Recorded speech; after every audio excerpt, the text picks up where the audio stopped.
Archaeology is filled with mysteries that challenge our understanding of the past. Some discoveries are so unusual that they force scientists to reevaluate the history of humanity. For instance, in 2015, a group of archaeologists led by Dr. José Antonio Carrillo discovered ancient remains belonging to more than 3,000 victims of ritual sacrifices dating back to the 10th century AD near the city of Lambayeque in Peru. Previously, it was believed that this civilization did not practice mass sacrifices. Similarly, in 2018, archaeologists in Mexico found unique Mayan artifacts, including ceramic vessels adorned with images not seen in known collections. These finds raise questions about cultural exchanges and the influence of various tribes on the creativity of ancient civilizations. In 2020, the secrets of the ancient city of Chogha-Zanbil in Iran were revealed, where structures dating back to the 6th century BC were found, demonstrating a high level of architectural and urban development at that time. Each of these examples shows how new discoveries can fundamentally change our understanding of historical context. The sunken city of Dwaraka, according to Indian mythology, was founded by the god Krishna, who, according to legend, built it after leaving his hometown of Mathura to avoid attacks by enemies. Dwaraka is described as a magnificent city surrounded by the sea, with magnificent palaces and temples built of precious stones and adorned with golden statues. Legends claim that the city was founded more than 5,000 years ago, and its name translates as City Protected from Demons. However, according to the legends, this city not only flourished, but also disappeared underwater as a result of a catastrophe related to climate change or perhaps divine wrath. Archaeologists and researchers such as Dr. S. R. Rao and his team from the Indian Institute of Underwater Archaeology began searching for the sunken city at the end of the 20th century. In 2003, they discovered underwater structures off the coast of Gujarat, which, according to some data, date back to the 2nd millennium BCE. These findings include stone blocks that may be part of ancient structures, as well as pottery and tools characteristic of that era. There is evidence that Dwaraka was an important trade center connected to other cultures, such as Mesopotamia and Egypt.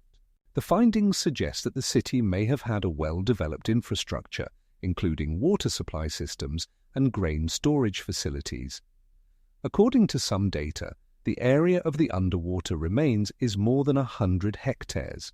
In 2006, researchers discovered statues and ruins that may be the remains of temples dedicated to Krishna and other Hindu gods. In local culture, Dwaraka is considered a sacred place, and many pilgrims travel to Gujarat to visit modern temples built in honor of this legendary city. There are various theories about why Dwaraka sank, from earthquakes to sea level rise. Some researchers point out that there were indeed strong earthquakes in this region, including one in 1960 with a magnitude of 6.5, which could have caused the land to sink and flood coastal areas. Other researchers, such as Dr. N.B. Mishra, argue that changes during the Ice Age, which led to a rise in sea level, could have played a decisive role in the flooding of Dwaraka. There are also references to Dwaraka in ancient texts, such as the Mahabharata and the Puranas, which describe the life and deeds of Krishna, making the city an important object of study for Indian mythology and history. These texts mention how Krishna protected his city from enemies and how he used his divine powers to create and destroy. It is interesting that there are no final proofs that could confirm or refute the existence of Dwaraka as a historical place, but archaeological findings continue to generate interest among both scientists and researchers. In 2018, the latest technologies, such as underwater drones and echolocation, were used to explore the seabed in this area, and it is expected that they may lead to new discoveries. The legend of Dwaraka, despite the lack of final evidence, continues to inspire and provoke questions about the relationship between myths and history, as well as how ancient civilizations interacted with their environment. The Baghdad Battery is an artifact discovered in the early 20th century in 1936 in the vicinity of modern-day Iraq at the site of an ancient settlement that was once part of the Persian Empire. This remarkable find consists of a clay pot containing a copper cylinder and an iron rod. The external diameter of the pot is approximately 10 centimeters, and its height is about 20 centimeters. It is notable that this pot could generate electricity, making it one of the earliest known sources of electrical current, predating modern batteries by 2,000 years. Research indicates that if the pot was filled with an acidic solution, such as vinegar or lemon juice, the copper cylinder and iron rod would form an electrochemical cell, allowing for the production of electricity. Scholars like the German archaeologist Wolfgang Köhler suggested that these devices might have been used for ritualistic purposes, such as healing or conducting various ceremonies. Although the exact purpose of the Baghdad Battery remains debated, some researchers propose that it could have been used for galvanization, which in ancient times might have been perceived as a miracle. Given that such technology could have existed as early as the 1st century AD, this challenges our conventional views on the development of science and technology in ancient cultures. The Baghdad Battery also raises interest in its potential applications in other fields, such as the production of galvanic coatings. With this technology, it is likely that metallic objects could be coated with a thin layer of gold or silver, which would have been useful for creating beautiful and valuable items. In this context, it is worth noting that ancient Egyptians used similar methods to coat statues and other objects. The technology behind the Baghdad Battery opens new horizons for understanding how ancient civilizations could utilize natural resources to achieve their goals. Some theories suggest that such devices might have been widespread not only in the Near East, but also in other parts of the world, raising the question of the potential for knowledge exchange between cultures. Analysis of artifacts indicates that in ancient times there were unwritten rules facilitating the transmission of technologies and ideas between different peoples. As a result, the Baghdad Battery becomes not only a historical object, but also a symbol of the deep connection between science and art that humanity has sought to develop over centuries. The Baghdad Battery is likely not the only such device, as archaeologists continue to find similar artifacts in other regions, such as Transylvania and Central Asia. In some cases, they discover pots that can also generate electrical current, challenging the notion that the Baghdad Battery was a unique invention. Understanding this artifact helps us better grasp how ancient civilizations could use their knowledge and resources to create technologies that were once thought to be exclusively modern. The need for electricity and its use in everyday life could have emerged much earlier than we think. Considering that research on the Baghdad Battery continues, there is a possibility that in the future we will learn more about its functions and applications. In any case, this artifact serves as a reminder that the history of science and technology is full of unexpected discoveries and surprises. In the 20th century, unique artifacts known as Stonefield dwarfs were discovered in Wyoming. These are miniature mummies ranging in size from 20 to 30 centimeters. The first discoveries were made in 1932 when local residents began finding strange remains near the town of Stonefield. These mummies attracted the attention not only of archaeologists but also of researchers who began proposing various theories about their origin. One of the most widespread theories suggests that these mummies belong to ancient peoples who inhabited the region, and their small size could be a result of microcephaly. Microcephaly is a condition where a person's head is significantly smaller than normal, which can be caused by genetic factors or environmental influences. However, despite scientific explanations, many people began proposing more exotic hypotheses.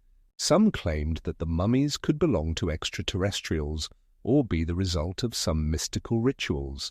These theories gained additional traction because the mummies were found in strange poses and with unusual artifacts that researchers believed could have been used in rituals. For example, in 1935, archaeologist Richard Smith found mummies surrounded by stone objects that might have been cult symbols. By the 1940s, when larger-scale excavations began, interest in the dwarves only increased. As a result of these excavations, a collection of more than 10 mummies was assembled, each with its own peculiarities, such as unusual teeth or facial features. These findings led scientists to consider the possibility that the dwarfs were the result of genetic mutations, given that similar cases have been documented in other cultures, such as the Incas in South America. However, the lack of clear evidence and ongoing debates about the origin of the mummies led some researchers to question the authenticity of the finds. In 1963, anthropologist Jonathan Fraser proposed that the mummies could be fakes created by local residents to attract tourists. His research showed that some mummies were made from ordinary animals, not human remains. The debate surrounding the Stonefield dwarves has not subsided to this day, and each new year brings new publications and discussions. In recent years, modern technologies such as DNA analysis have emerged, which can help determine the authenticity of the finds. For instance, in 2019, a group of researchers from the University of Wyoming conducted tissue sample analysis and discovered that one of the mummies was indeed human, but its size was explained by a genetic disorder. Nevertheless, opinions about other mummies remain contradictory, and there are still no definitive answers to questions about their origin and purpose. As a result, the Stonefield dwarfs remain not only objects of scientific interest, but also subjects of numerous myths and legends that continue to attract the attention of both scientists and enthusiasts of the paranormal.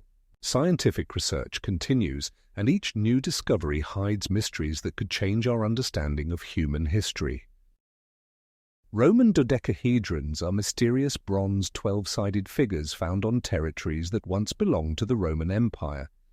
Their purpose remains a mystery to archaeologists and historians. The first mentions of dodecahedrons date back to the 1st century AD, and most of the finds are from the 2nd and 3rd centuries. In total, researchers have discovered more than 100 examples scattered across Europe, from England to Romania. These objects share a similar construction, 12 faces each adorned with holes of varying diameters, and their sizes range from 5 to 10 centimeters in height. Initially, many scholars believed that dodecahedrons could have been used as measuring tools. For example, in the 20th century, researchers such as Dr.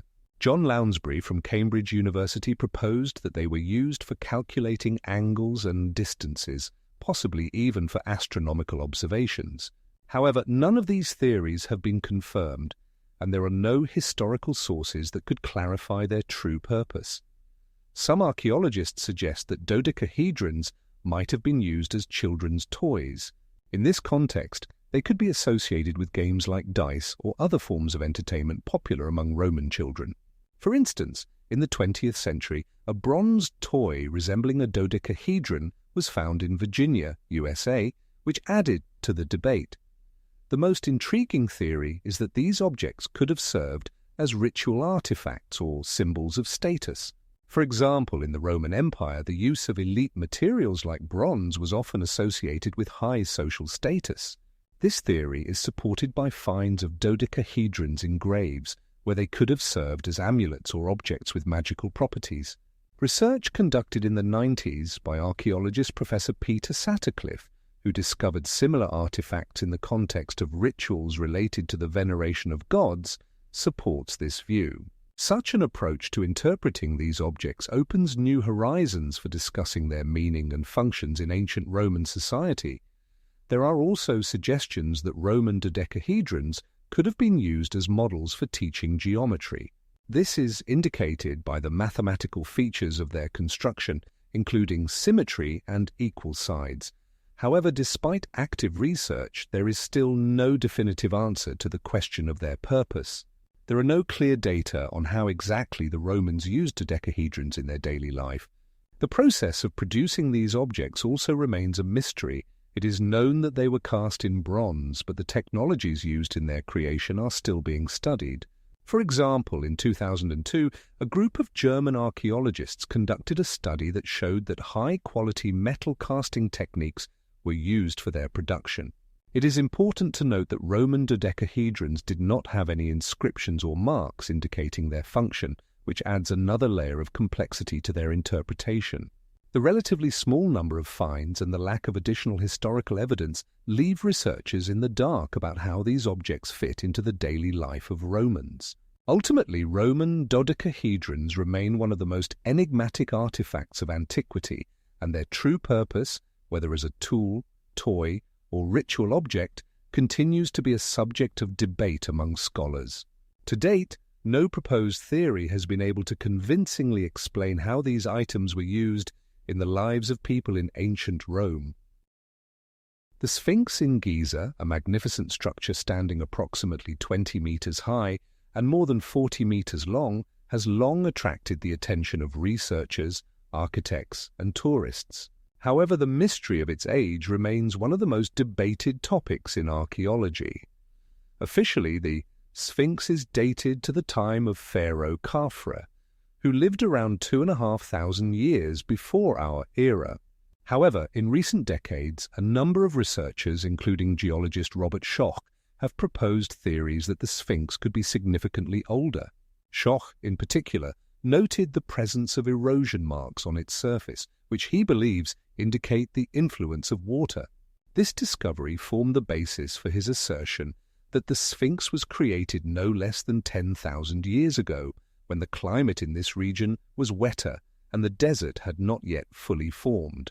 Schoch also points out that such erosion marks can be seen not only on the Sphinx itself, but also on the surrounding stone blocks, suggesting that this area was subjected to water for an extended period. This raises an important question. If the Sphinx is indeed older than generally accepted, what knowledge and technologies could have existed among the ancient Egyptians at that time? Some experts suggest that if the Sphinx was built during a period when water flowed around its base, it could indicate the existence of an unknown civilization with advanced engineering skills. Other researchers, such as historian and archaeologist Zahi Hawass, reject such theories, pointing to the lack of convincing evidence and emphasizing that traditional dating methods, based on the analysis of artifacts and historical records, confirm a more recent origin for the Sphinx. Nevertheless, the erosion marks raise many questions, and their study is being conducted using modern technologies such as ground-penetrating radar and soil analysis. It is important to note that in the early 2000s, a group of scientists from Boston University, under the leadership of Dr. Schoch, conducted a study that confirmed the presence of erosion marks. They discovered that these marks have characteristics similar to those that occur in tropical climates where rainfall can be intense. This discovery has led to a new perspective on the history of the region and its climate changes. If the climate did indeed change, this could affect our understanding of the time frame in which the Sphinx was built. Some archaeologists have already begun to re-evaluate their views on ancient Egyptian culture, considering the possibility of the existence of earlier civilizations about which we currently know very little. It is also worth mentioning that in previous research, such as David O'Connor's work in the 1990s, there were indications of the possible earlier existence of the Sphinx, but the lack of convincing evidence prevented this view from gaining widespread support. Ultimately, the mystery of the Sphinx's age remains open, and new research using modern technologies may change our understanding not only of the Sphinx, but of the entire ancient Egyptian civilization. In recent years, scientists have continued to conduct experiments and analyses to determine how exactly climate changes could have influenced the architecture and culture of that era. For example, in 2020, researchers from the University of California published an article proposing a new method of erosion analysis that could help more accurately determine the time frame of the creation of such monuments. These studies could become the key to solving many mysteries related to ancient civilizations that have left us their enigmas in the form of such magnificent structures as the Sphinx. It is important to remember that the Sphinx is not the only object that raises such discussions. Similar questions arise in relation to other monuments, such as the pyramids of Giza. In the 18th century, Some researchers already wondered about the technologies used for their construction and how the ancient Egyptians could have managed such large-scale projects. Thus, the Sphinx in Giza remains not only an architectural marvel, but also a symbol of mysteries that continue to captivate the minds of scientists and history enthusiasts around the world. Damascus steel, renowned for its beauty and strength, was primarily produced in the Middle Ages, beginning in the 8th century, and became a symbol of advanced technology of its time. The main production site of Damascus steel was in the Near East, particularly in the area of the city of Damascus, from which it derived its name. Famous workshops, such as the renowned workshop of Muhammad ibn Zayd, employed unique forging methods that allowed them to create not only strong, but also aesthetically pleasing blades.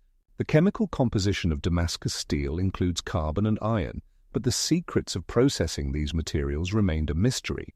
The primary technology involved using carbon steel, which was subjected to multiple forging and heating processes, resulting in characteristic patterns on the surface that resemble water flows. These patterns not only gave the steel a unique appearance, but also enhanced its mechanical properties. During processing, masters used various types of slag, allowing them to regulate the carbon content in the steel. There were various recipes passed down through generations, but the exact proportions remained unknown. The 18th century marked the decline of Damascus steel production technology, as methods were forgotten. Scientific study of Damascus steel was resumed in the 19th century, when researchers such as the English chemist Sir Joseph Swan began analyzing samples, but they were unable to fully restore the original technology. Modern metallurgists such as Professor John Edwards from the University of Cambridge continued research using modern analysis methods such as scanning electron microscopy, but even with these technologies, they could not achieve the level of strength and quality characteristic of original Damascus steel. The restoration of Damascus steel has been a subject of much debate, as many researchers claim that a full understanding of its production process is impossible without access to ancient recipes that have been lost.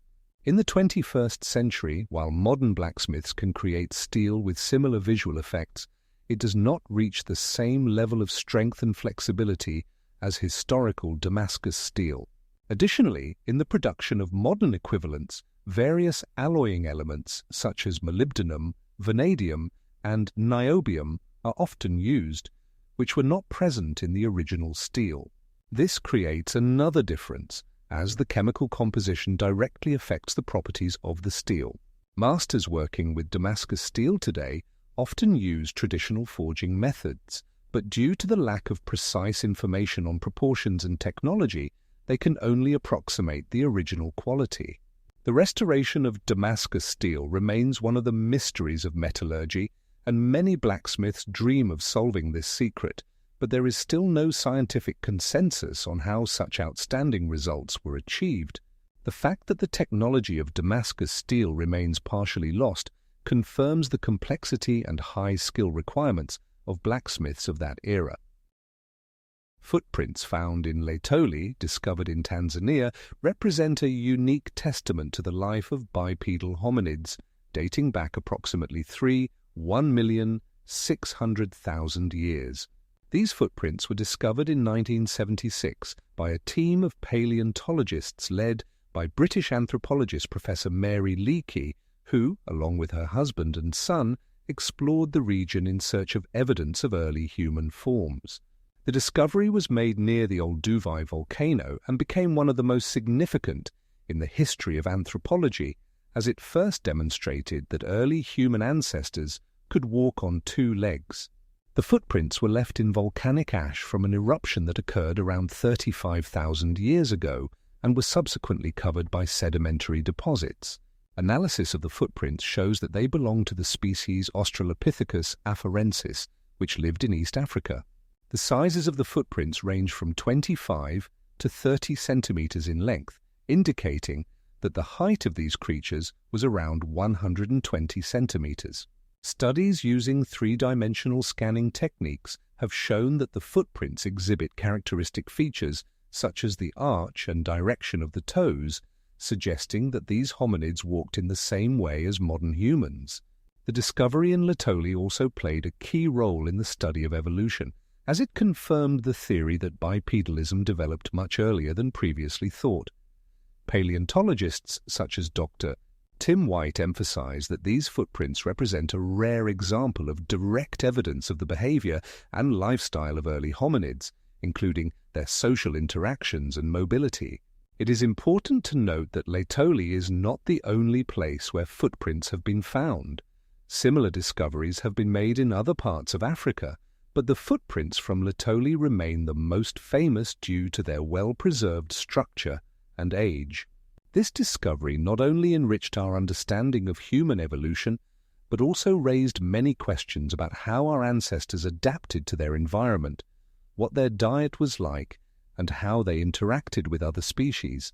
Scientists continue to study the footprints, applying new technologies such as DNA analysis and dating methods to gain a more comprehensive understanding of the life of Australopithecus afarensis. As a result of these studies, we can better understand how changes in anatomy and behavior occurred that formed the basis for the emergence of Homo sapiens. The discovery in Laetoli also inspired not only anthropologists but also artists and writers, becoming a symbol of the struggle for understanding our past and evolutionary history. This discovery opens a window into the distant past and shows that bipedal hominids began to inhabit a world that, as we know, would become the home of their descendants. Ultimately, the footprints in Laetoli are not just a scientific discovery, they are an important element in the mosaic that illustrates how life on Earth has changed over millions of years. The lines of Nazca in Peru are among the most mysterious and impressive geoglyphs in the world. These enormous images carved into the surface of the Nazca Desert cover an area of approximately 300 square kilometers. They were created between the 14th and 6th centuries BCE by the Nazca people, who left behind numerous questions about their purpose and function. The geoglyphs range from simple lines to complex figures depicting animals, plants, and even human figures. The largest figure, known as the hummingbird, is 110 meters long, while the monkey is 70 meters long. 80% of the geoglyphs are only visible from the air, which has sparked debates about their purpose. One popular theory suggests that the lines could have served as an astronomical calendar. Research conducted by astronomer Professor José A.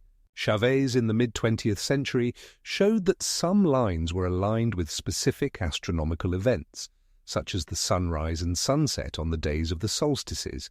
This theory is supported by the fact that the Nazca people likely used these geoglyphs to plan agricultural cycles. However, not all researchers agree with this perspective. Some argue that the lines were sacred paths leading to holy places or used in ritual processions. For example, archaeologist David A. Suzuki, in his work Nazca Earth Signs, suggests that the lines could have been part of a broader ritual landscape connected to the worship of natural deities. In the late 20th century, more exotic theories emerged, including the idea that the geoglyphs could have served as landing strips for extraterrestrials. This notion was popularized in Erich von Däniken's book Chariots of the Gods, which proposed that ancient civilizations may have had contact with extraterrestrial civilizations. Although this theory lacks scientific evidence, it has attracted attention and sparked numerous debates. 80% of the geoglyphs remain undeciphered, and their study continues. In 2018, archaeologists used laser scanning technology to discover new geoglyphs, further confirming that the mysteries of Nazca are far from solved. 8 geoglyphs were found, including images of animals that had not been previously documented. The entire territory of Nazca has been a UNESCO World Heritage Site since 2001, underscoring its cultural and historical significance. The Nazca Desert itself is a complex ecosystem where rain is extremely rare and temperatures range from 30 degrees Celsius during the day to 0 at night. These conditions have helped preserve the geoglyphs in near-perfect condition for hundreds of years. scientific research continues to uncover new aspects of Nazca culture. For instance, in 2020, a group of scientists discovered that the lines may also be connected to a water supply system used for irrigation. They concluded that the geoglyphs could indicate the locations of water sources. This discovery deepens our understanding of how the Nazca people interacted with their environment and utilized its resources.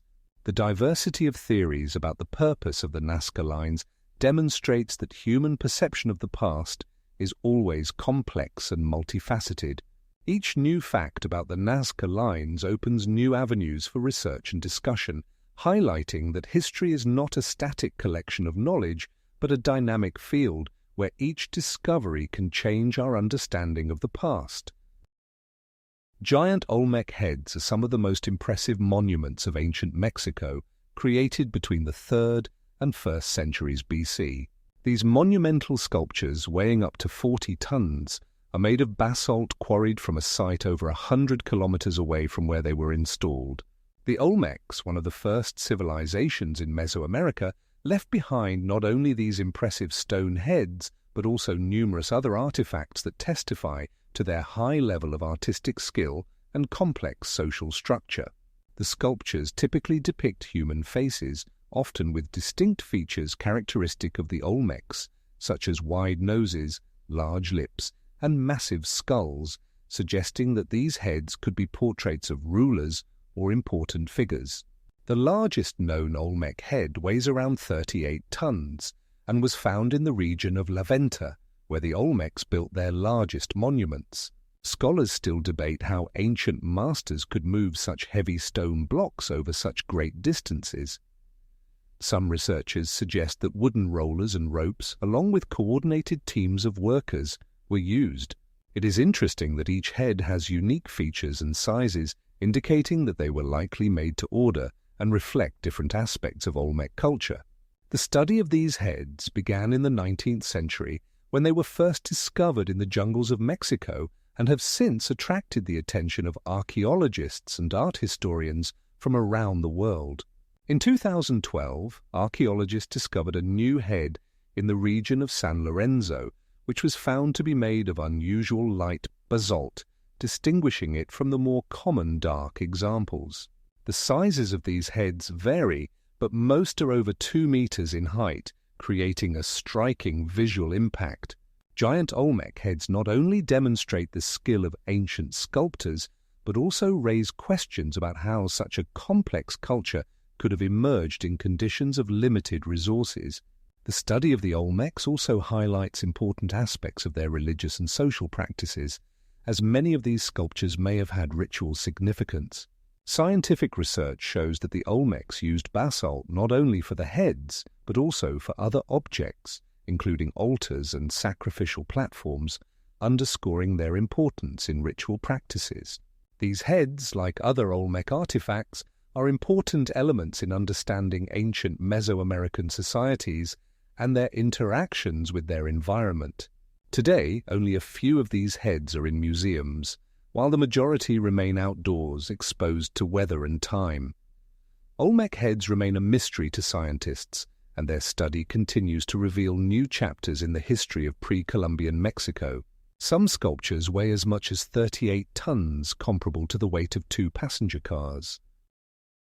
Crystal skulls found in Central America represent one of the most intriguing and controversial mysteries of archaeology.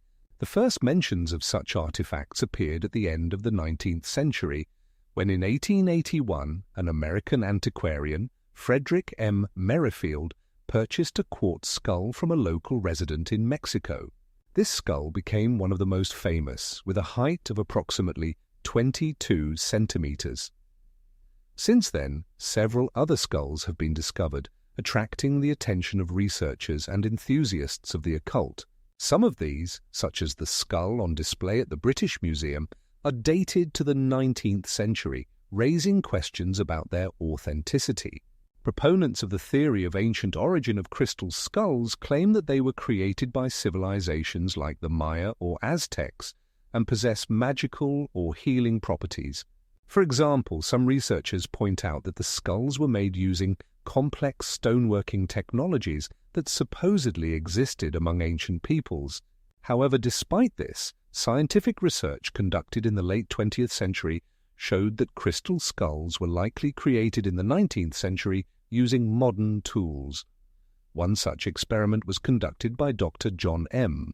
Lynn in 1989, who used modern methods of quartz processing to create a skull similar in quality to the original. Additionally, chemical analysis revealed that the crystals used to make the skulls contained traces of modern polishing and grinding methods. This casts doubt on their ancient origin and leads many scientists to consider them fakes.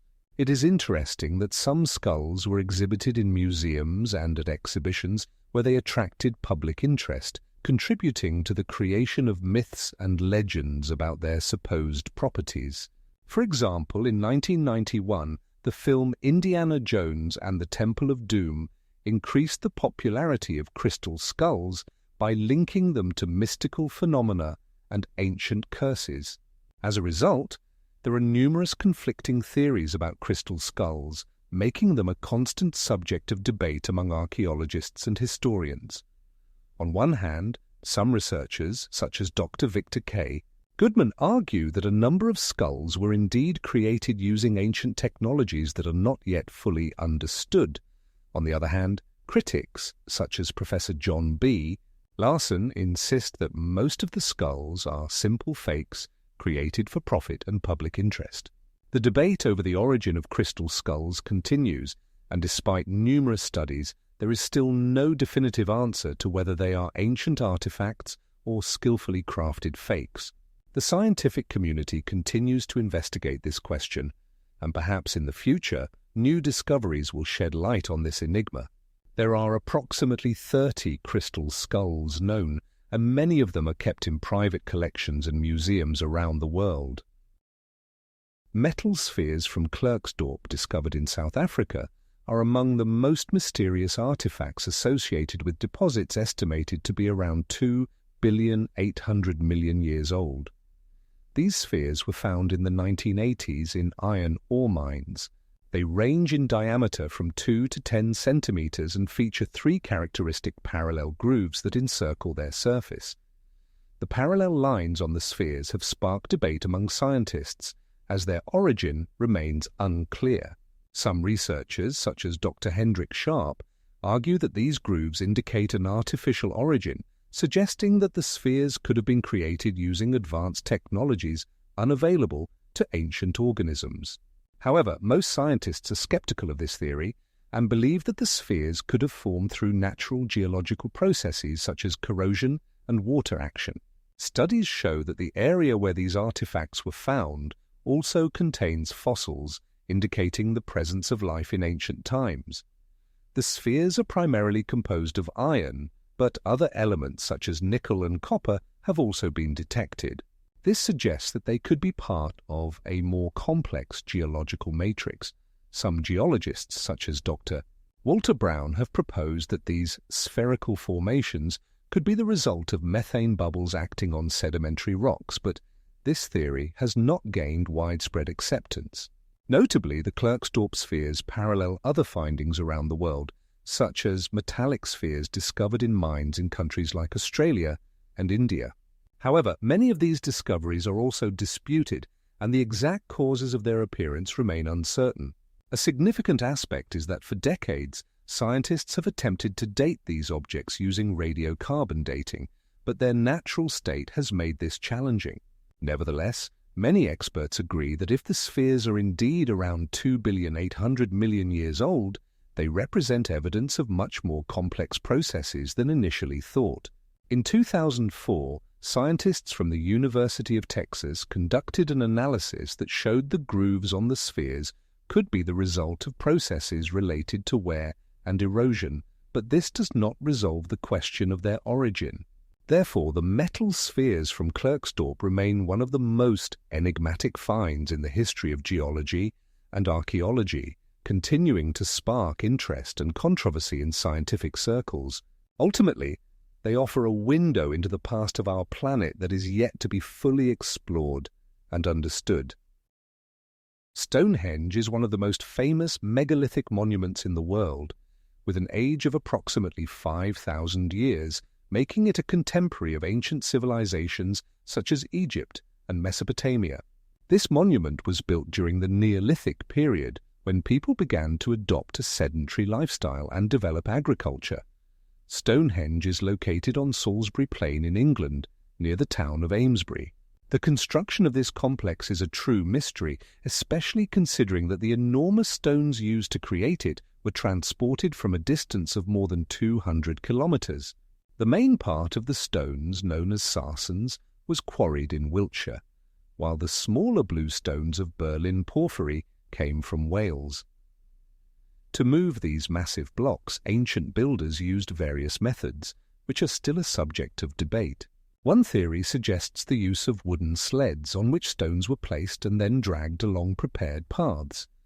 Research indicates that ropes and levers could have been used to facilitate transportation.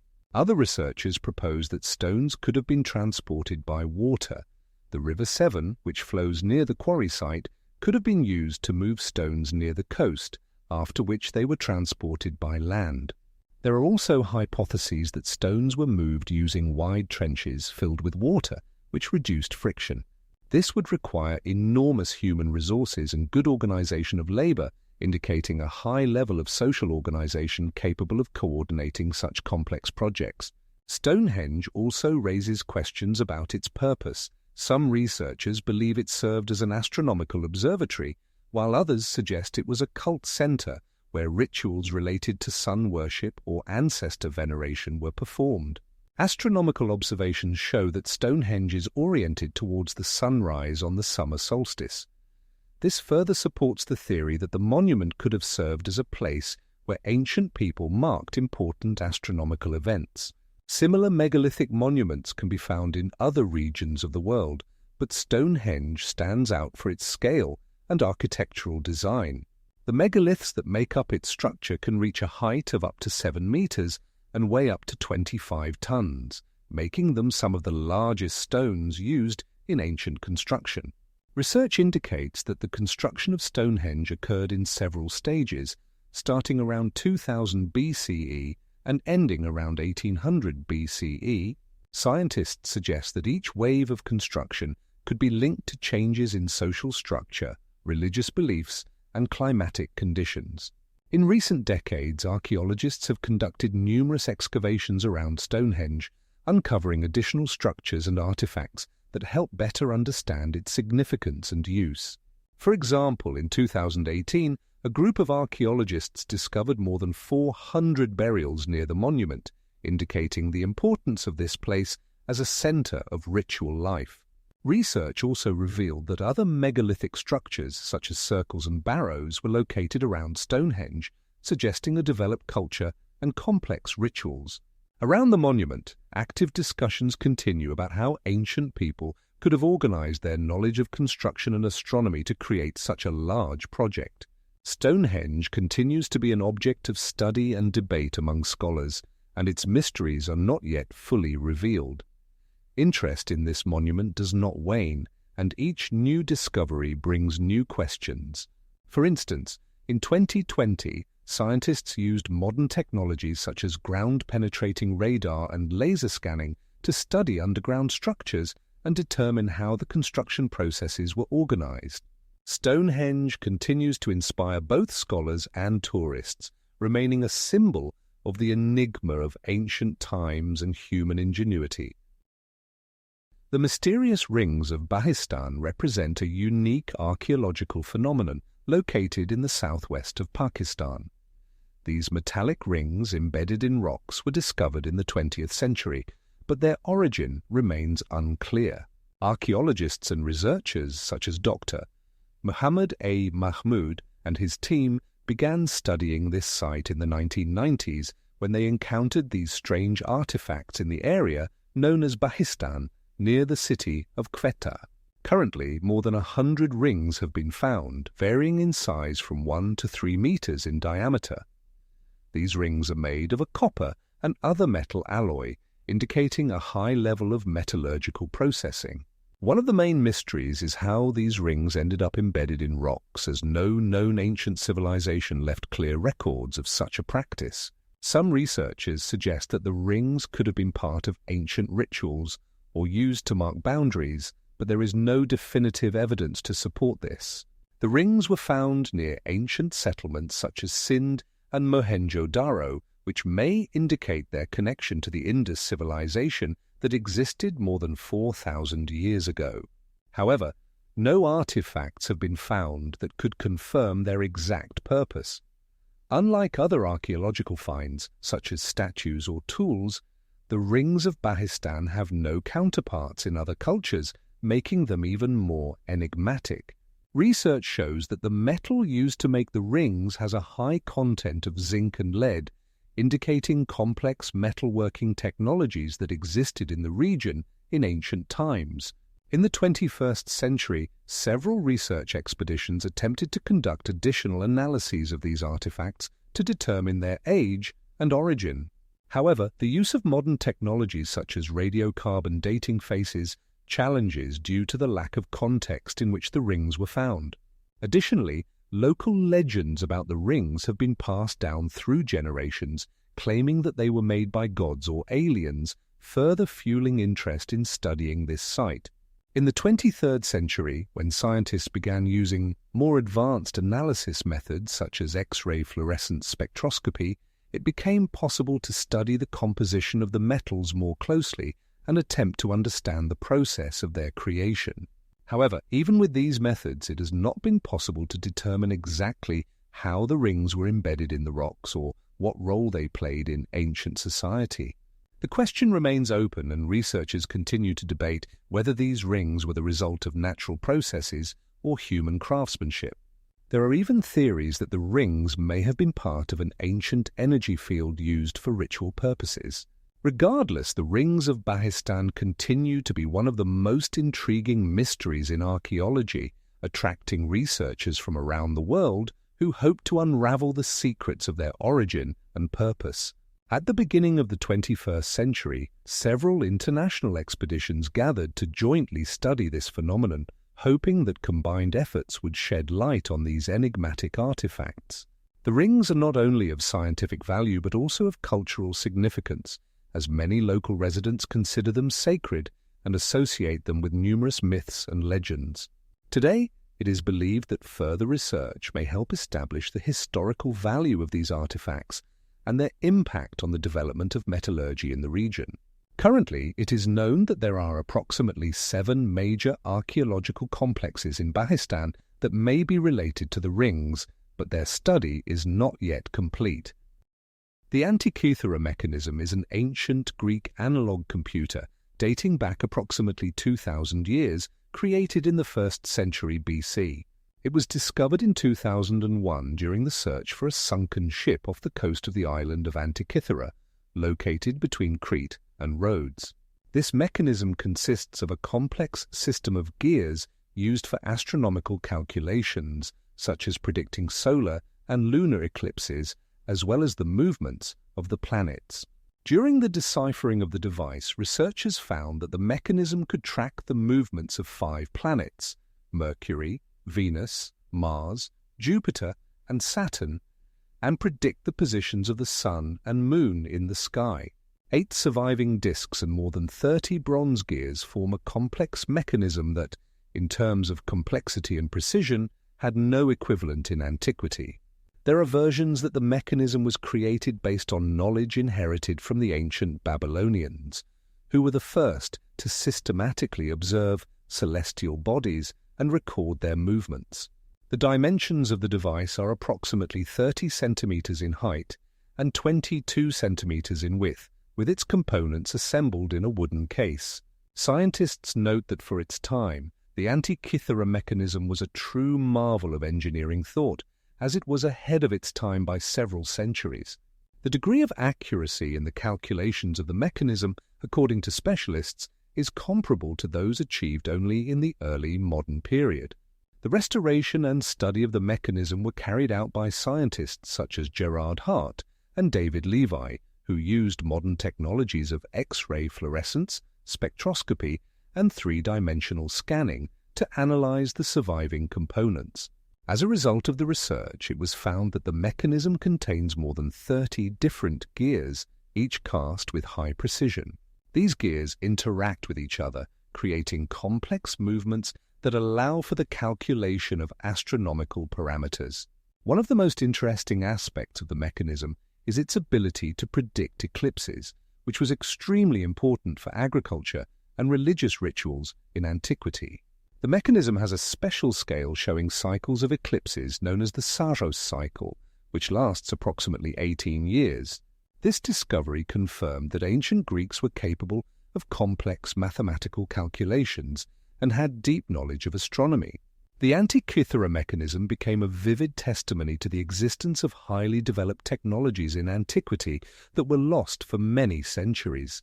Moreover, its discovery changed the perception of the scientific achievements of ancient civilizations, showing that they possessed not only practical but also theoretical knowledge necessary for creating complex mechanisms. It is interesting that similar devices began to appear in Europe only in the Middle Ages, which underscores the uniqueness of the Antikythera mechanism. The discovery of this device is a significant element in the study of the history of science and technology, opening new horizons for understanding how astronomical knowledge developed in antiquity. In the 21st century, the study of the mechanism continues to attract the attention of scientists from all over the world, as it contains many unresolved questions about its creators and their technologies. In particular, there is still no consensus on where the mechanism was manufactured. Some scientists suggest that it could have been made on Rhodes, while others point to Athens. The number of mysteries associated with the Antikythera mechanism only underscores its significance in the history of science. The discovery of this device became not only a historical sensation, but also a subject of numerous studies and discussions among scientists, highlighting its uniqueness and importance in the context of the development of technological thought.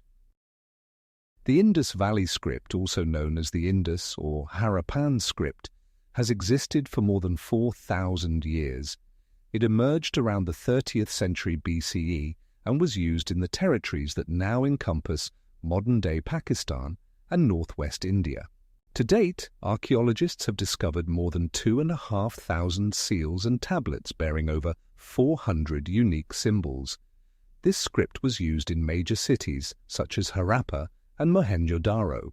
These symbols essentially form a system of pictograms that likely combined logograms and phonetic elements. Despite numerous studies, the script remains undeciphered. Scholars suggest that the text written in this script could have been used for trade records or ritual inscriptions.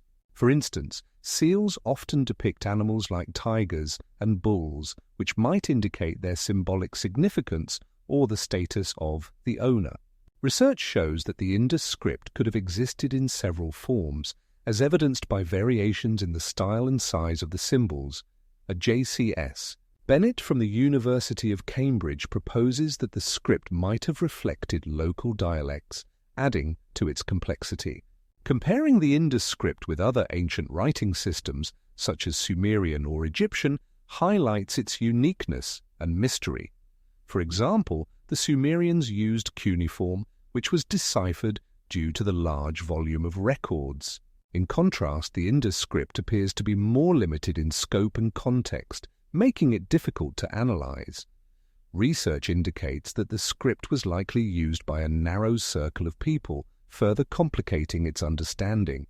By the 18th century BCE, when Mohenjo-daro reached its peak, the script may have played a crucial role in managing and organizing urban life.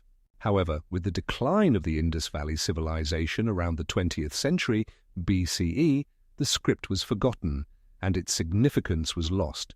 Scientific attempts at deciphering it continue, and among researchers, there is ongoing debate about the potential of the script to reveal new insights into ancient societies.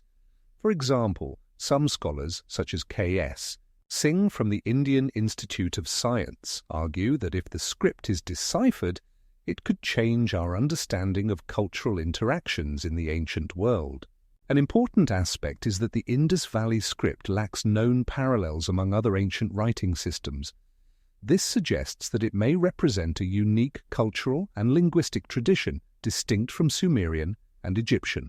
Some researchers propose that the Indus script could have been a precursor to other known writing systems, such as Brahmi, which in turn became the basis for most modern Indian alphabets. Various theories exist regarding the languages that could have been used in the Indus Valley. The most prevalent hypothesis is that it could have been a Dravidian language, but definitive evidence is lacking. Studying the script is also crucial for understanding the social structures and economic connections of this civilization. For example, records of goods and exchanges could indicate a complex trade network linking the Indus Valley with regions like Mesopotamia.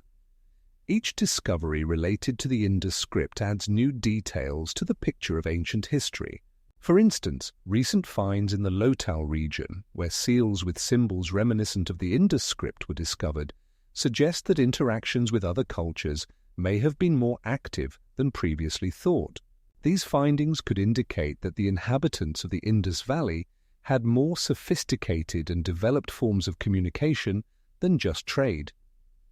Restoring the context of the script's use is a central question for archaeologists and historians. For example, in 2000, an analysis of the remains of clay tablets revealed traces of carbon, indicating their use in ritual purposes.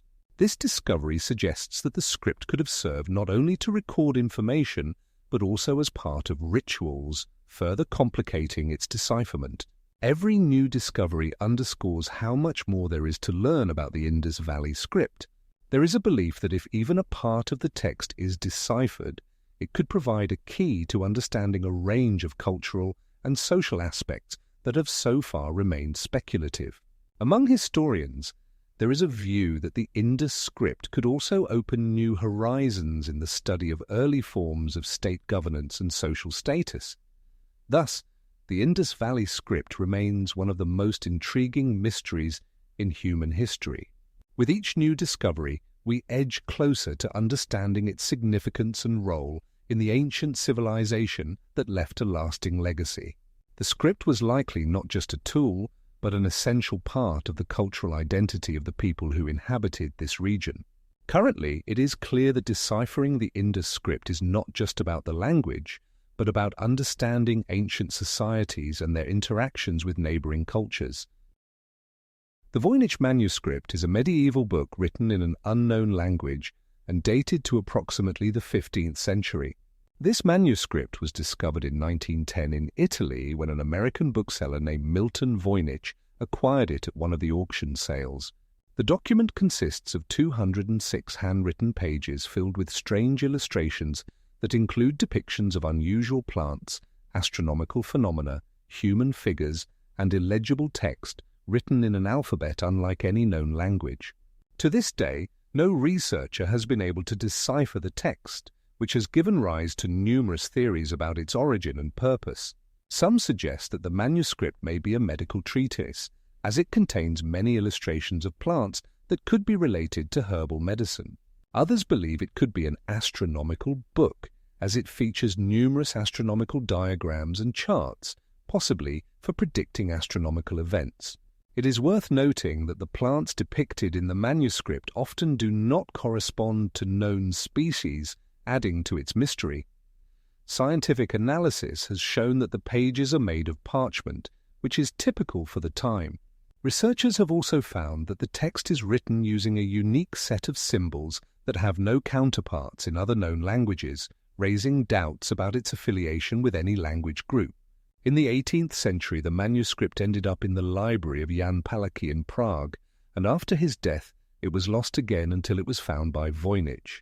Over the past 100 years, the manuscript has attracted the attention of cryptographers, linguists, historians, and even enthusiasts eager to unravel its mysteries. In 1940, cryptographer William Friedman, known for his work on deciphering Japanese and Nazi codes, also attempted to decipher the Voynich manuscript, but without success. Over the decades, various theories have been proposed about possible ciphers and languages on which the text might have been written, including Latin, Greek, and even fictional languages.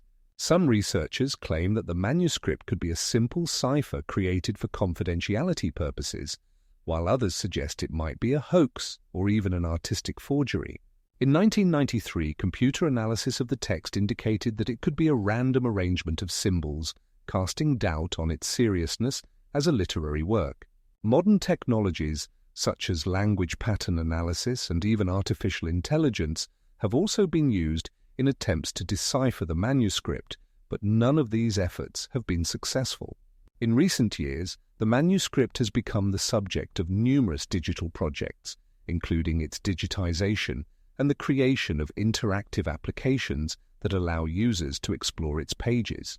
Currently, the original manuscript is housed in the Rare Book and Manuscript Library at Yale University, where it continues to attract the attention of researchers and enthusiasts of mysteries.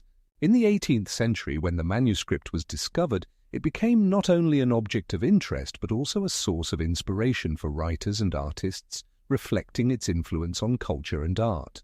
The complex illustrations and enigmatic texts have been used in various films, books, and even video games, which in turn have fueled interest in its decipherment.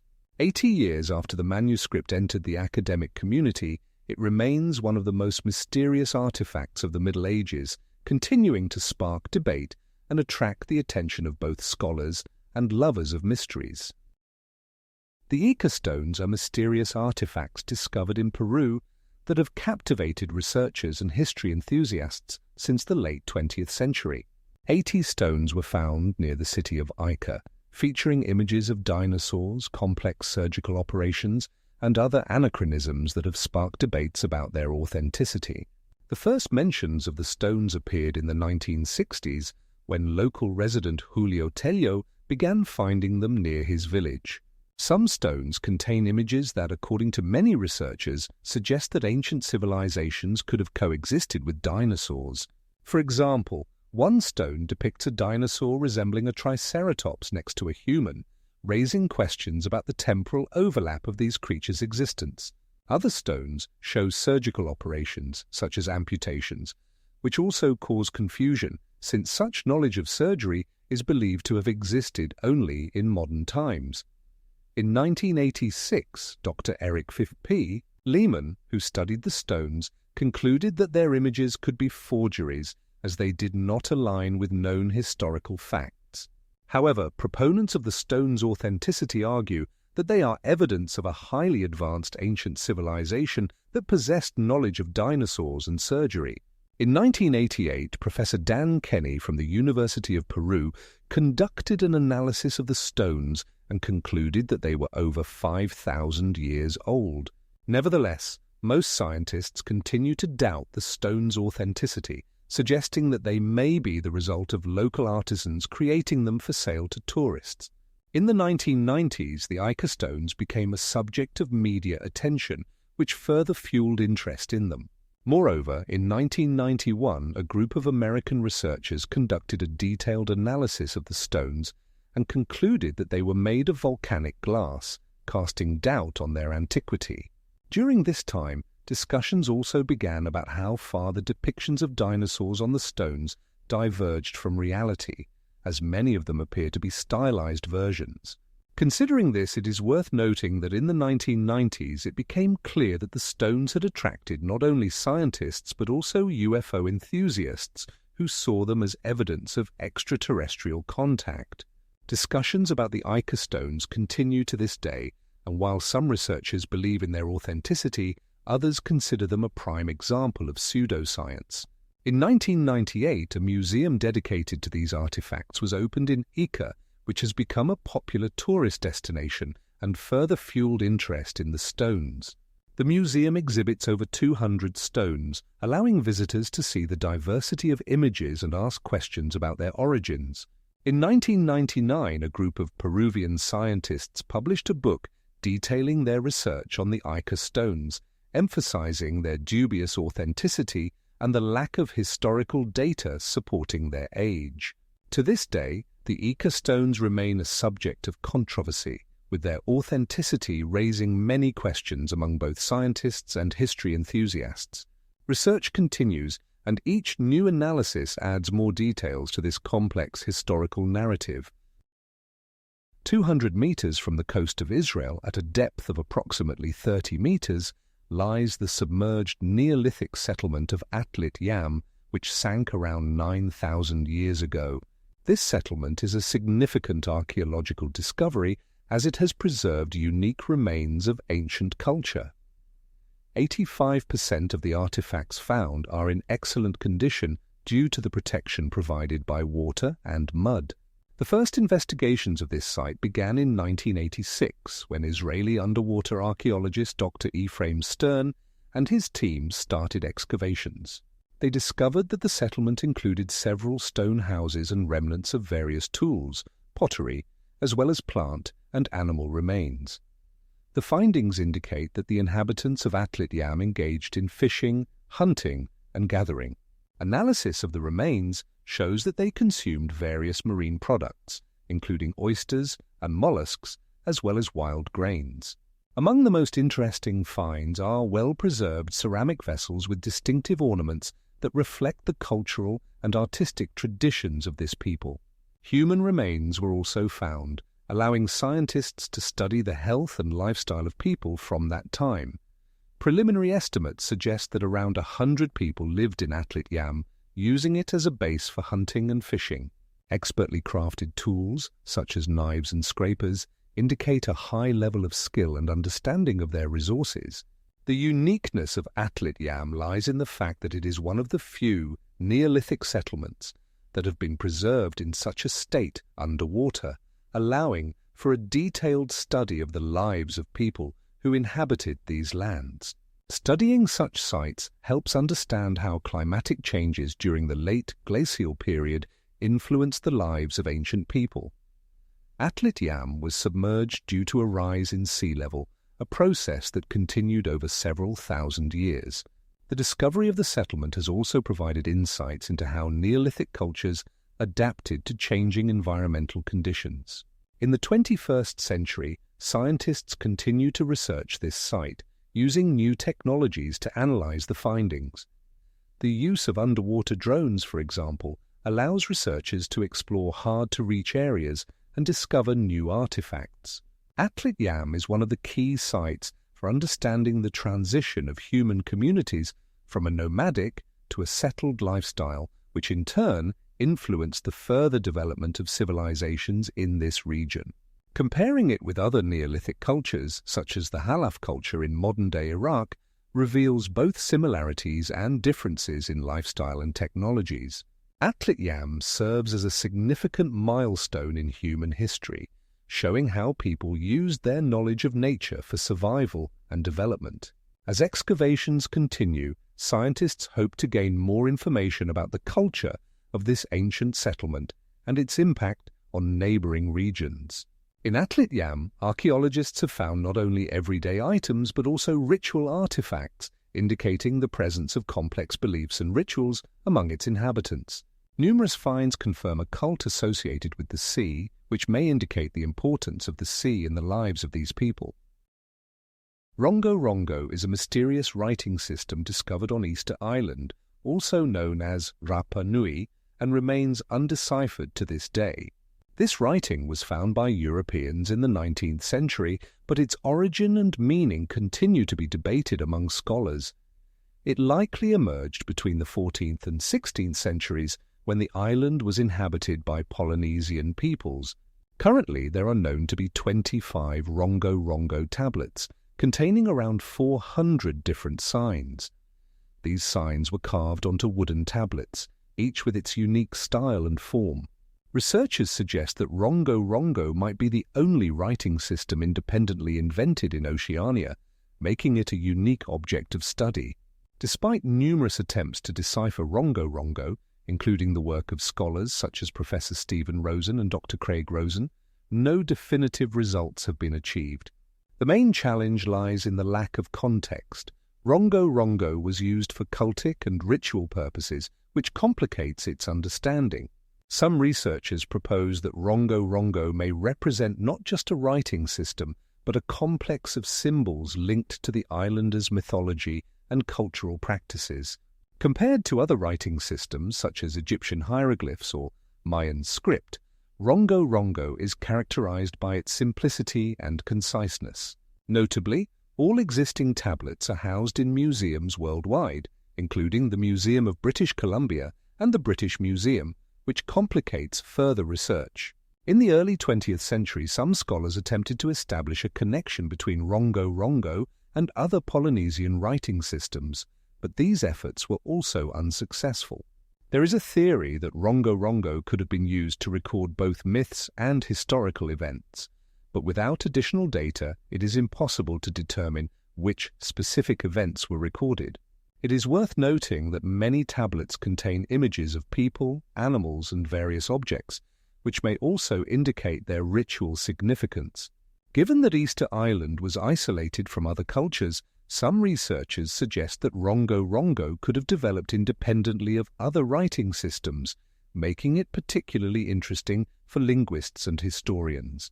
For example, tablets can be found with signs resembling local plants and animals, which may be related to the island's ecological features. Scientific research on Rongo Rongo continues, and each new discovery can contribute to the understanding of this unique writing system.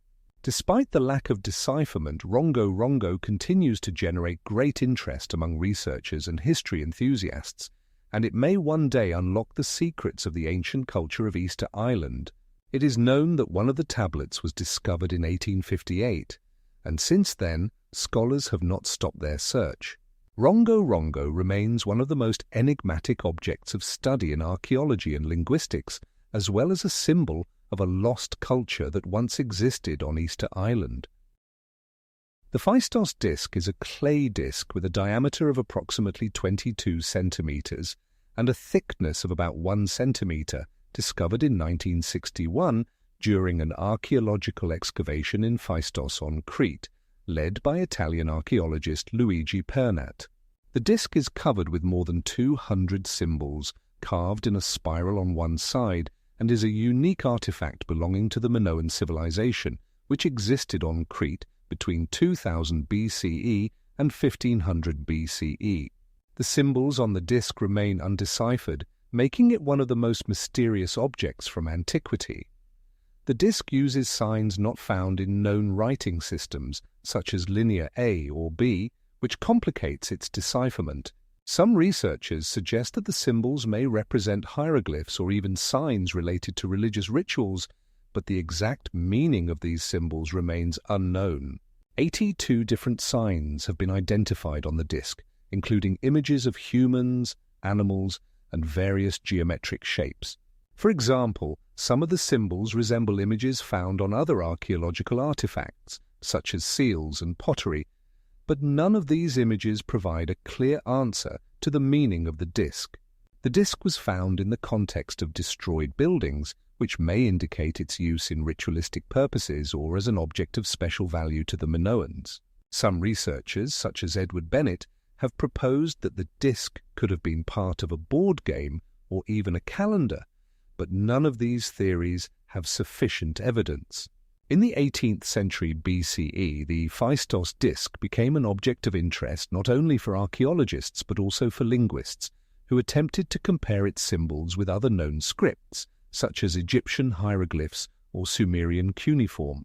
However, despite numerous attempts, the key to deciphering the disk has not been found, and it remains a mystery to both scholars and history enthusiasts. Some researchers claim that it may take many more years to even begin to understand the meaning of these mysterious symbols. In recent decades, new analysis methods such as computer modeling and statistical methods have emerged, which may shed light on this ancient text.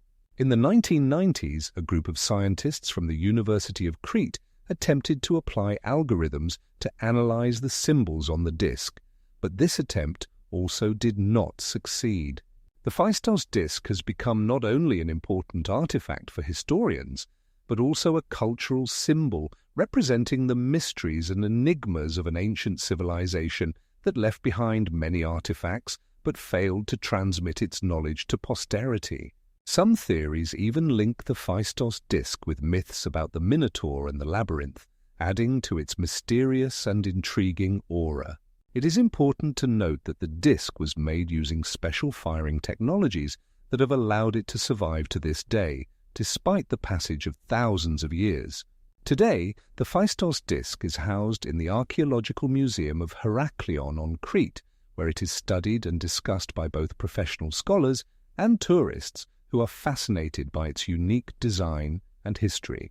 The quest to decipher the Phaistos disc has become a true holy grail for many archaeologists and linguists who continue to research it in the hope of one day finding the key to understanding this enigmatic artifact. The monument of Yonaguni, located off the coast of the Japanese island of Yonaguni, has become a subject of heated debate among researchers and history enthusiasts.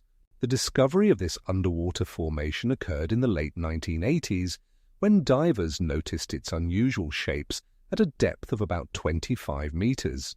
Since then, some scientists have argued that it is nothing more than a submerged ancient temple, possibly dating back 10,000 years, while others insist on its natural origin. The structure features massive steps, straight lines and square platforms that appear artificial to many. The research is led in particular by Japanese archaeologist and paleontologist Professor Hiroshi Hirakawa, who claims that the shape and arrangement of the objects do not correspond to the natural geological processes typical of the region. He points to the presence of indentations and right angles that are difficult to explain in terms of natural erosion. In contrast, other scientists, such as geologist Kenji Matsumoto, believe that the monument is the result of thousands of years of ocean wave and tectonic processes. They cite similar formations found worldwide, such as in Iceland and on the Canary Islands, where natural geological processes create similar structures. Additionally, recent studies have shown that underwater formations like Yonaguni can arise from a combination of mechanical and chemical processes occurring in the marine environment. Archaeological finds in the area have also sparked interest. For example, in 2003, divers discovered remnants of stone tools estimated to be around 6,000 years old. This discovery adds intrigue to the question of whether ancient civilizations could have created such structures.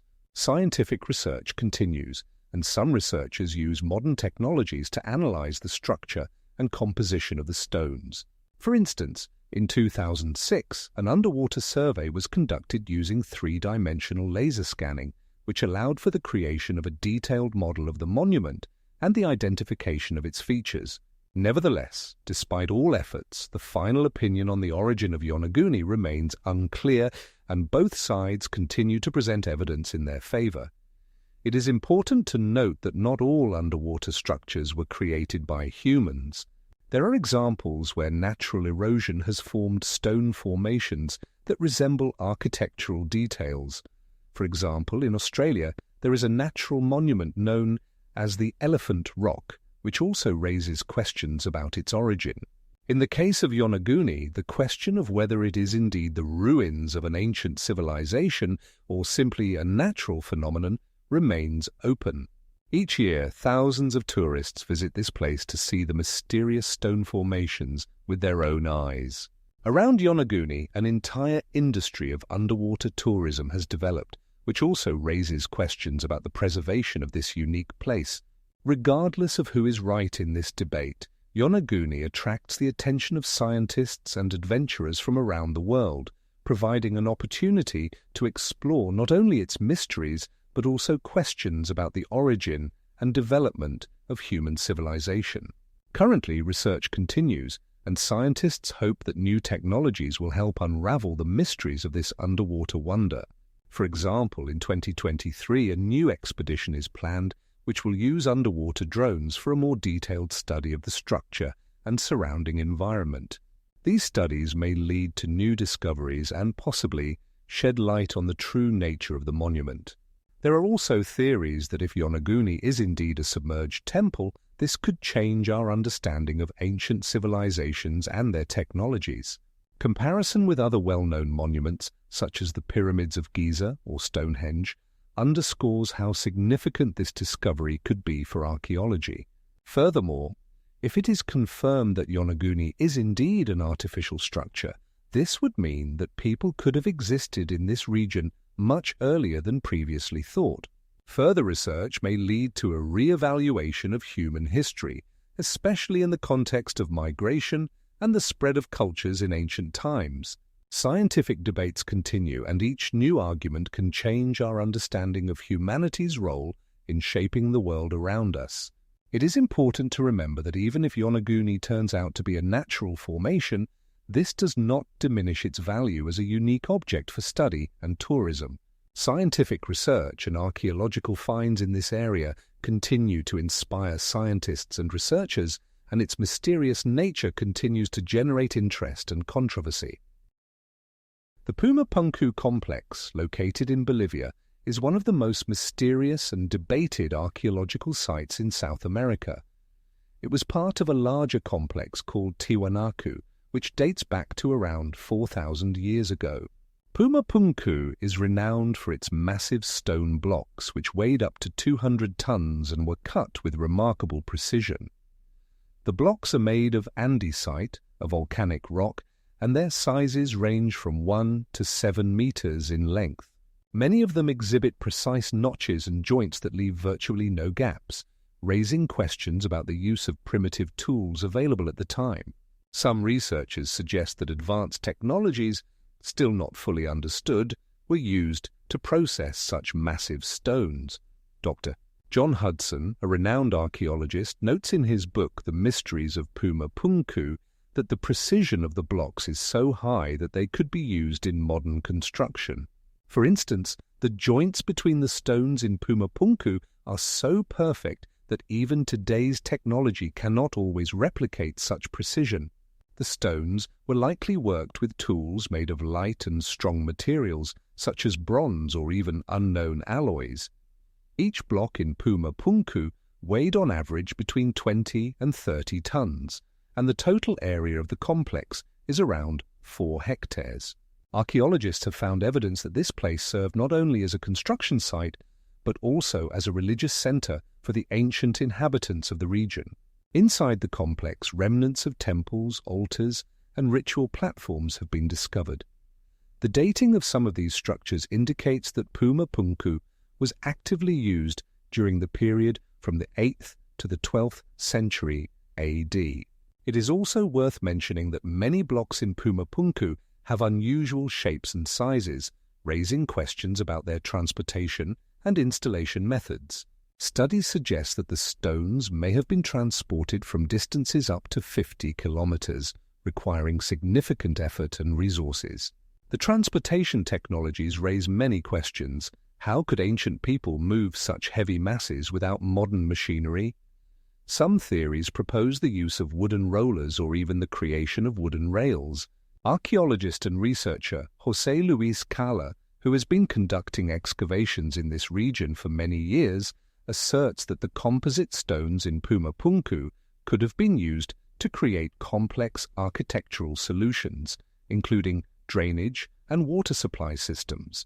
For example, remains of channels have been found in some places which, according to scientists, could have been used for draining rainwater. Near Puma Punku stands the famous Flying Man statue, carved from a single block of stone, which also raises questions about the technology used to create it. The statue is about 1 meter long and depicts a man with wings, raising questions about the cultural and religious beliefs of the ancient inhabitants.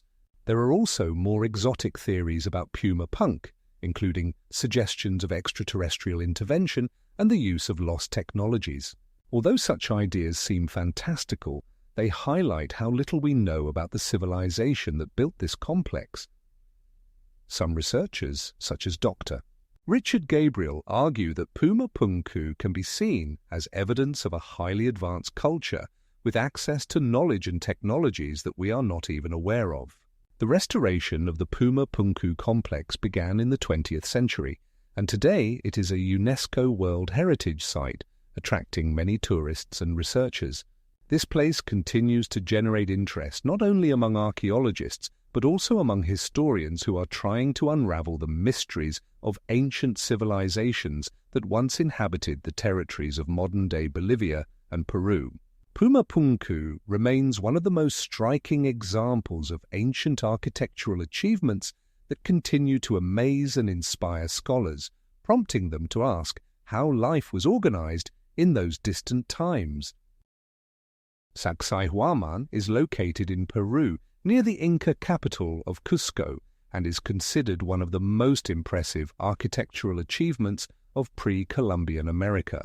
Construction began in the late 15th century at the order of Emperor Pachacuti, who played a key role in expanding the Inca Empire. The walls of Sacsayhuaman are built from massive stone blocks, some of which reach heights of over 5 meters and weigh up to 200 tons. These blocks are perfectly fitted together without the use of mortar, allowing the walls to remain stable for centuries. This technique, known as dry stone masonry, demonstrates the incredible building skills of the Incas, who used simple tools such as stone hammers and wooden mallets to work the stone. Archaeologists like Richard Larson note that the precision of the block's fitting is such that not even a knife blade can be inserted between them, indicating the high level of craftsmanship of the stonemasons of the time. The wall system consists of several levels, creating a toothed profile that is not only aesthetically pleasing but also functional, as it helps in protecting against earthquakes, which are frequent in this region. Inside the fortress, there are extensive plazas and platforms used for various ceremonies and rituals related to the worship of the sun and other deities. Sacsayhuaman also served as a strategic military outpost, controlling access to Cusco. During the Spanish conquest in the 16th century, many blocks were destroyed and used for the construction of buildings in Cusco, but even what remains is impressive in scale and complexity. Today, Sacsayhuaman is a UNESCO World Heritage Site and attracts tourists from around the world who want to see this marvel of ancient engineering. Each year, festivals and rituals are held here to help preserve the cultural heritage of the Incas. The greatest mystery is how the Incas were able to move such massive blocks over long distances, given the lack of modern technologies. Research shows that they used wooden rollers and lifting mechanisms, as well as well-organized labor forces. An important aspect is that many blocks have unusual shapes, which complicates their fitting, but the Incas seem to handle this task with remarkable ease. Currently, there are many theories about the building methods of the Incas, but none have been definitively proven. Sacsayhuaman remains a subject of study for archaeologists and historians who strive to understand how this culture reached such heights of skill. The fortress also serves as a significant symbol of identity for Peruvians, reflecting the rich history and heritage of the Incas, who had a significant impact on the development of the region. Sacsayhuaman is not just a fortress. It is a living monument that tells the story of an ancient civilization, its achievements and secrets that remain unsolved to this day. The temple complex of Baalbek in Lebanon is one of the most impressive architectural achievements of antiquity, featuring the largest dressed stones in the world, weighing up to 1,000 tons.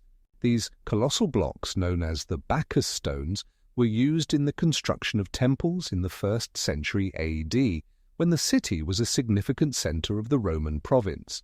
The construction of the temples took place during the reign of Emperor Augustus and continued under his successors. The size of these stones raises questions about the capabilities of ancient technologies, as modern cranes would struggle to lift such massive blocks. One of the largest stones found near the temple weighs around 1,500 tons and was cut from limestone.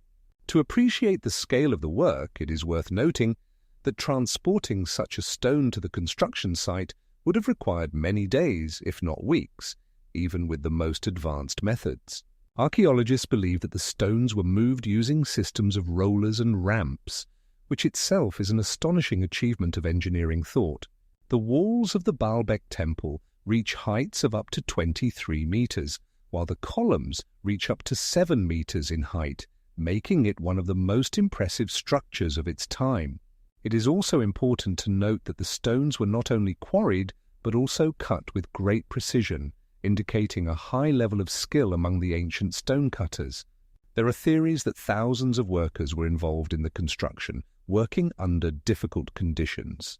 In 2018, archaeologists made an interesting discovery in the region when they found remnants of an ancient quarry from which the stones for the construction were likely sourced. These remnants include traces of excavation and transportation, confirming many hypotheses about the methods used in antiquity. Additionally, Baalbek preserves magnificent reliefs and inscriptions that tell about the religious life of the inhabitants and their veneration of the god Vulcan. This provides insight into the importance of this complex for the Romans and its role in the culture of the Levant. The temple complex of Baalbek continues to inspire awe and amazement among tourists and scholars. However, despite its size and grandeur, it has also been a target of destruction and looting over the centuries. Restoration work, begun in the 19th century, continues to this day, but many elements have been lost forever. Comparing Baalbek with other architectural monuments, such as the pyramids of Giza, one can see that they also used enormous stones, but none of them reaches the size and weight of those in Baalbek.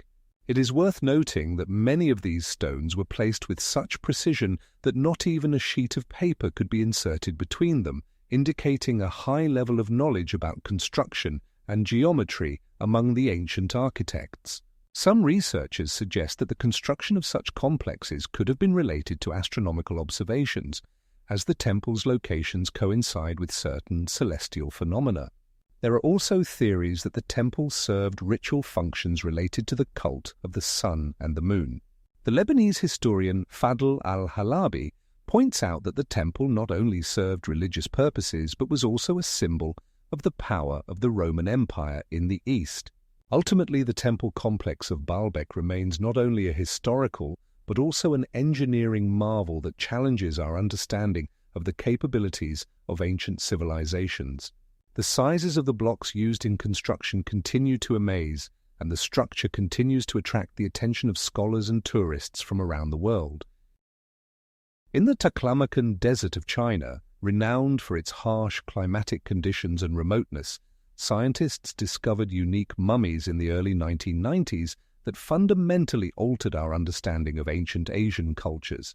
These mummies, dating back around 4,000 years, belong to a people with European-like features, including red hair and fair skin.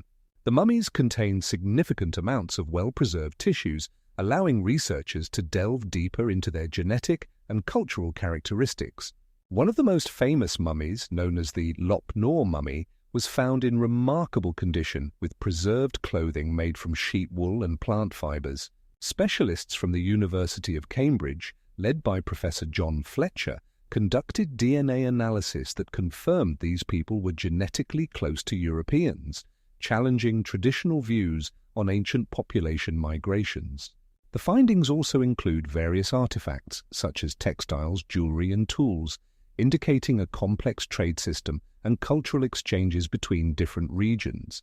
These artifacts were made from materials that could have come from distant places like Iran and Central Asia, demonstrating a high level of interaction and exchange between peoples. Analysis of the mummies' tissues revealed that they used plants like hemp for textile production and employed processing methods characteristic of ancient Near Eastern cultures.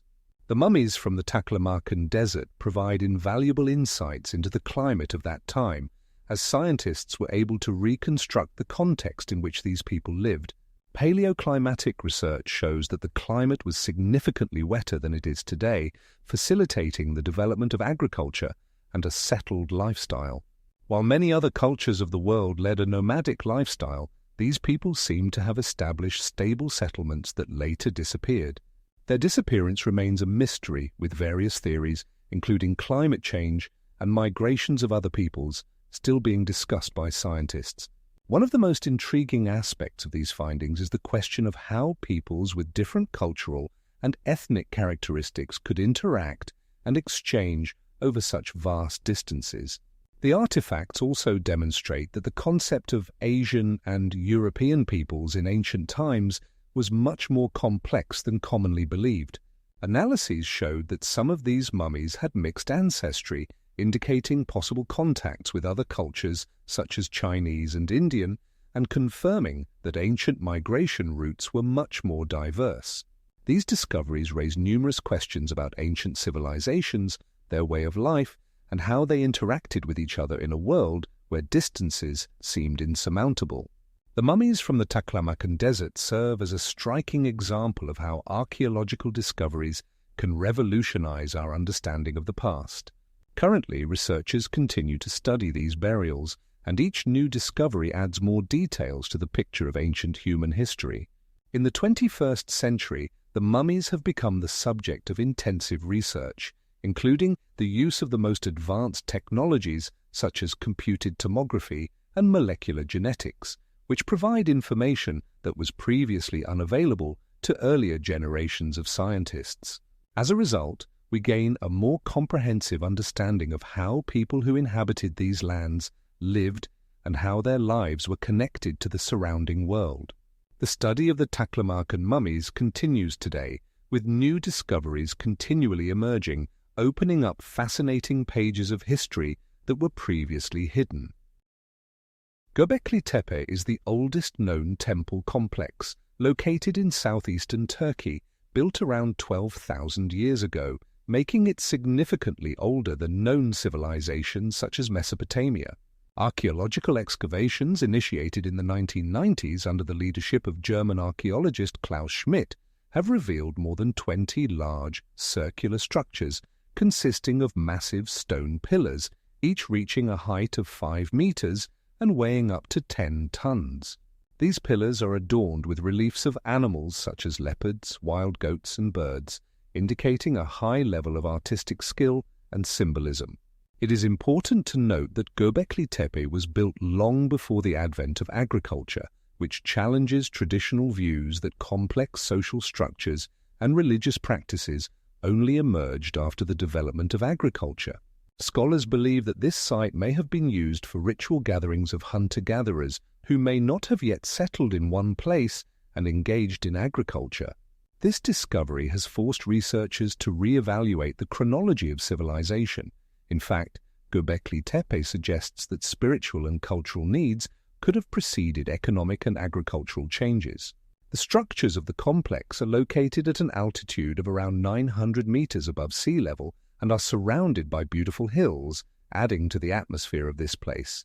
Moreover, archaeologists have found that some of the stone pillars are arranged in circular formations, creating something akin to temple complexes, indicating a well-thought-out plan for construction.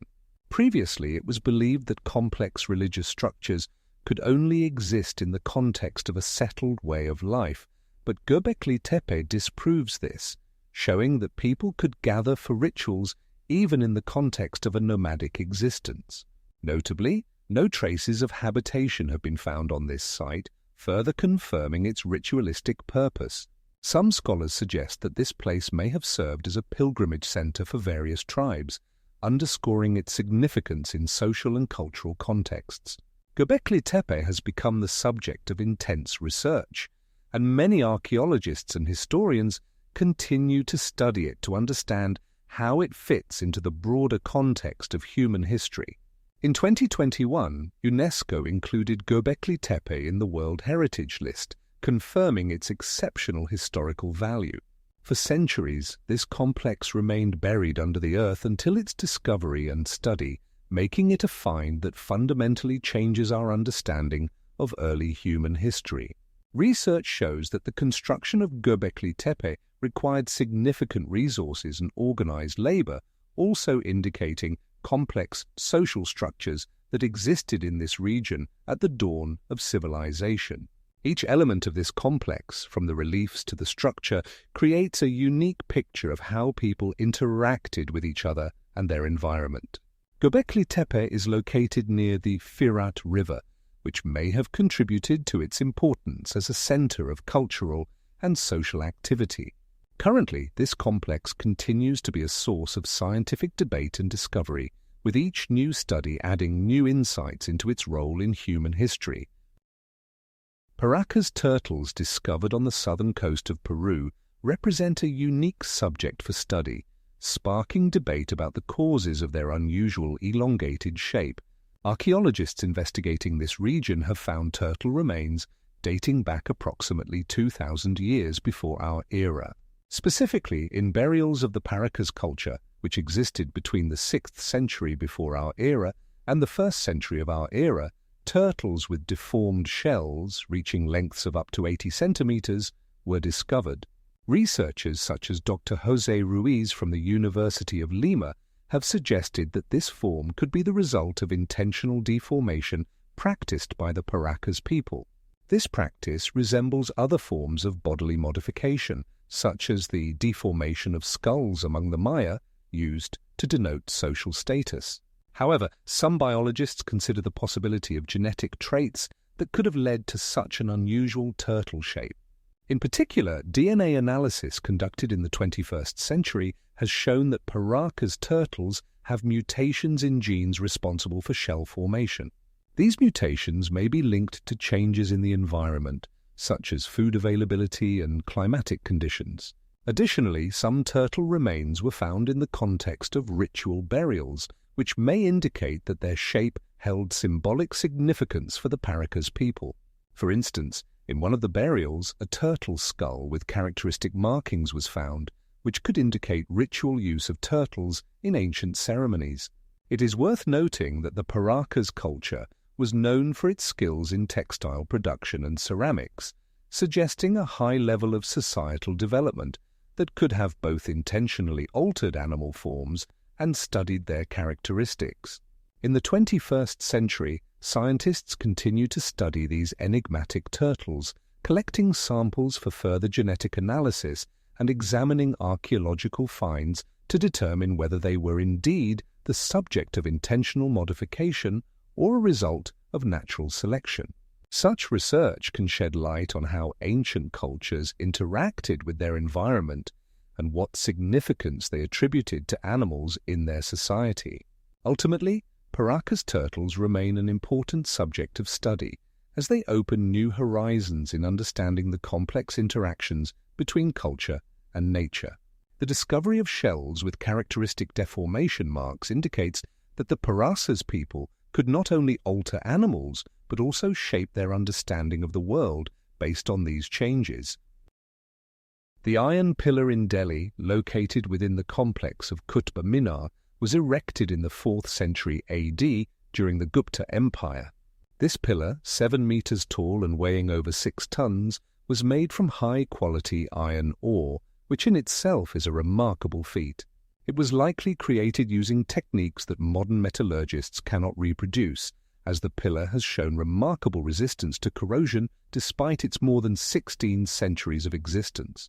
The chemical composition of this iron contains approximately 98% iron, with the remaining 2% consisting of carbon and other impurities such as phosphorus and sulfur, making it extremely durable. Corrosion is typically inevitable for iron objects, but the Delhi pillar is distinguished by a unique protective oxide layer that forms on the metal's surface and protects it from further deterioration. This layer, composed of iron oxides, is formed due to specific environmental conditions in Delhi, where humidity and temperature facilitate the creation of a protective coating. Scientists like Dr. Ajay Mohanty and his team from the Indian Institute of Science have conducted numerous studies to understand how the pillar has maintained its integrity over such a long period. In one of their studies, they found that the pillar contains a significant amount of phosphorus, which they believe plays a crucial role in forming the protective layer. It is noted that neighboring structures made of ordinary iron have long since deteriorated, while the iron pillar, like a guardian of ancient metallurgical secrets, continues to stand, inspiring awe and bewilderment. The construction of the pillar is associated with the historical figure of King Chandragupta II, also known as Vikramaditya, who was not only a military leader but also a patron of arts and sciences.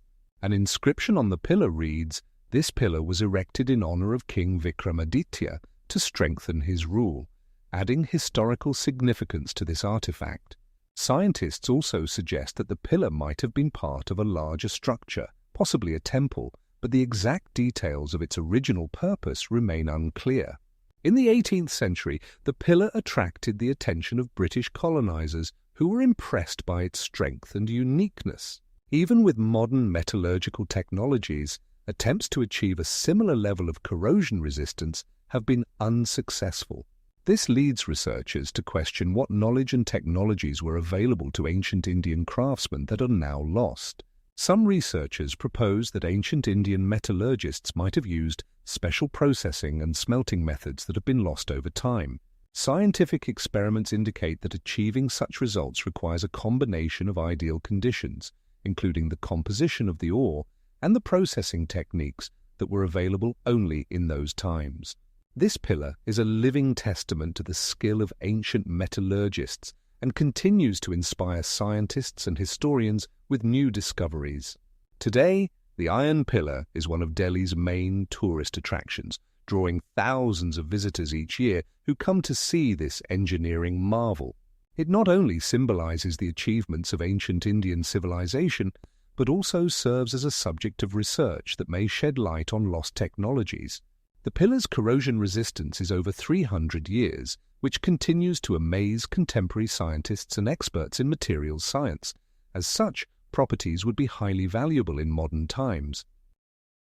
The London hammer, discovered in the 1960s in the Long Harbour area of Kent, has become a subject of debate among scientists and enthusiasts of paranormal phenomena. This tool was found in rocks dating back around 100 million years, which challenges the widely accepted chronology and evolution of humans. The hammer is a typical tool, but its unusual origin has sparked heated discussions about how it could have ended up in such ancient layers of the earth. Some researchers argue that this artifact is evidence of the existence of a highly advanced civilization long before the emergence of known human cultures such as the Sumerians or Egyptians. Studies have shown that the hammer is made of iron, which raises further questions since it is believed that humans began to work with iron only around 3,000 years ago. However, geological research indicates that the hammer was indeed found in a layer dating back to the Cretaceous period, making it not only unique but also perplexing. The scientific community largely remains skeptical about this find, pointing to the possibility that the artifact could have ended up in ancient layers of the Earth through natural processes such as erosion or the movement of Earth masses. For example, in 1981, geologist David Williams of the London University proposed a theory that the hammer could have been displaced into older geological layers due to earthquakes or other geological events. However, proponents of the ancient civilizations theory argue that such explanations do not account for all the circumstances surrounding the find. It is interesting to note that some researchers have even suggested that the hammer could have been created by extraterrestrials, or that it is evidence of forgotten technologies. It is important to mention that similar finds have been registered in other countries, such as the United States and Australia, where tools have also been discovered in geological layers older than several million years. For instance, in 1986, a so-called caster hammer was found in Texas, which also caused controversy among scientists as it was found in a layer dated to 300 million years ago. Such finds raise many questions about how tools could have remained in such ancient layers and what this might mean for our understanding of human history. Scientific research conducted on the London hammer has shown that it was made using technologies that were only known in the 20th century, adding another layer of complexity to this enigmatic artifact. The debates surrounding the London hammer continue, and it remains a topic of discussion on forums and in scientific circles, underscoring its status as one of the most intriguing and controversial artifacts in history. In 1981, the hammer was exhibited in the National Museum, where various researchers studied it, but none of their conclusions could definitively confirm or refute its origin. There are even rumors that some samples of the hammer were sent for testing in a laboratory where radiocarbon dating tests were conducted, but the results of these tests remain unknown. Ultimately, the London hammer has become a symbol of how science confronts the mysteries of the past and how society reacts to findings that challenge widely accepted norms and concepts of time and the development of civilization. Scientific debates about the hammer continue, and its history attracts the attention not only of scientists but also of the general public, highlighting the uniqueness and importance of this artifact in the context of the study of human history.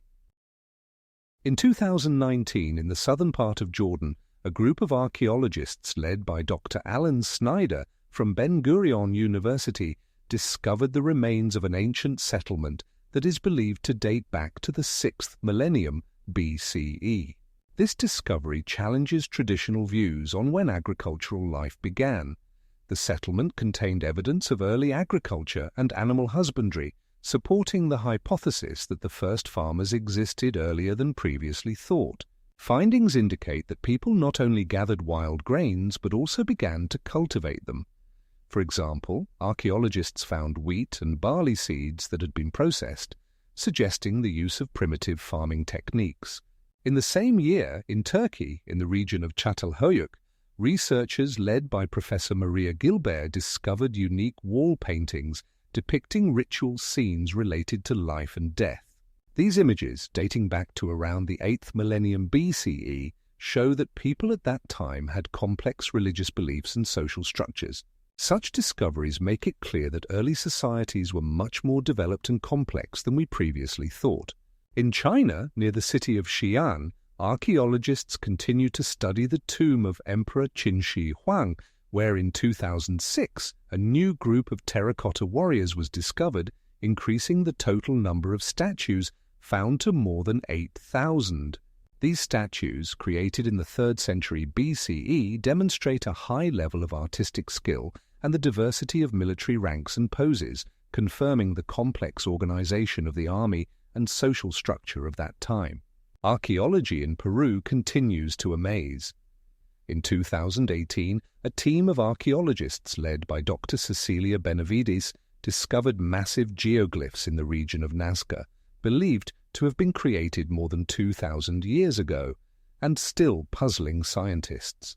These geoglyphs, depicting enormous images of animals and figures, again challenge our understanding of the cultural and religious significance that ancient peoples attributed to their creations.